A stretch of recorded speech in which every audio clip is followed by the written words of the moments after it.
উকিল বাবু, আমি একটা জমি কিনবো ভাবছি, কিন্তু জমি কেনার আগে কি কি করতে হবে সেটা আমি বুঝতে পারছি না।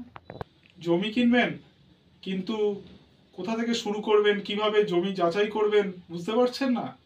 তার জন্য দলিল ভালো করে পড়তে হবে। প্রথমেই যেটা মাথায় রাখতে হবে সেটা হলো জমির যে মালিক, সে আদৌ আসল মালিক কিনা সেটা যাচাই করে দেখা। দলিলে সেটা পরিষ্কারভাবে লেখা থাকে, এবং দলিলে যে পর্চা, খতিয়ান নাম্বার, এইসব কিছু টেকনিক্যাল জিনিস রয়েছে, সেগুলো আপনি রেজিস্ট্রি অফিসে গিয়ে যাচাই করে নিতে পারেন।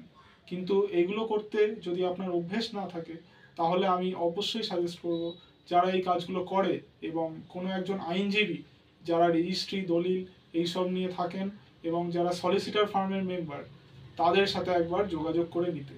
তারা ভালোভাবে আপনাকে গাইড করে দিতে পারবেন এবং জমির যে দলিলটা রয়েছে সেটি যাচাই করে দিতে পারবেন।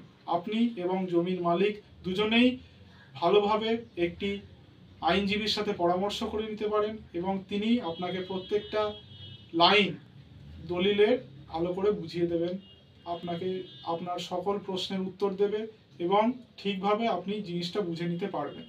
এবং সবার শেষে দাম নিয়ে কিন্তু খুব সতর্ক থাকতে হবে। জমির যা ভ্যালুয়েশন সেটা আপনি ওয়েস্ট বেঙ্গল রেজিস্ট্রেশনের সরকারি ওয়েবসাইট থেকে ভালোভাবে জেনে নিতে পারেন প্রপার্টি ডিটেলস এন্টার করার পরে। সেখানে যে ভ্যালুয়েশনটা দেখাবে তার থেকে যদি জমির মালিক আপনাকে বেশি দাম চেয়ে বসে আপনার থেকে, তাহলে কিন্তু সেই জিনিসটা আপনাকে মাথায় রাখতে হবে এবং জমির মালিকের সাথে আপনাকে নেগোশিয়েট করে নিতে হবে।